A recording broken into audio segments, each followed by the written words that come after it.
opposition National Democratic Congress, Professor Kpessa Whyte, for contempt and bringing the image of the court into disrepute. Professor Kpessa Whyte was summoned to appear before the court today, Tuesday, May 2023, to answer questions and to explain why he should not be held in contempt of court. Per the summons issued to Professor Kpessa Whyte, he was accused of tweeting a series of unprintable comments about the Supreme Court on May 19, 2023, which were contemptuous and scandalous.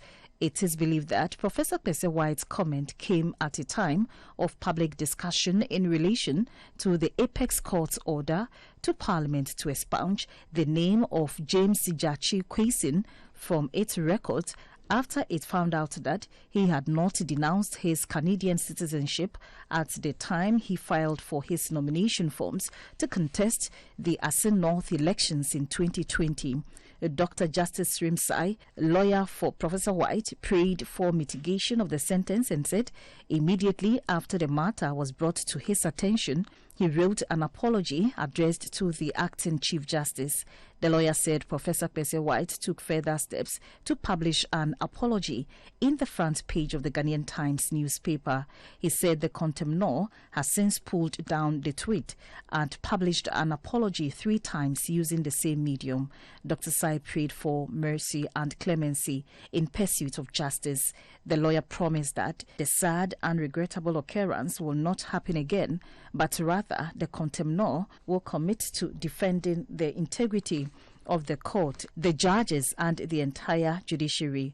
The Director of Legal Education, Yao Opon, also prayed the court to temper justice with mercy and promised to monitor him to deliver on his promise of propagating the good works of the judiciary.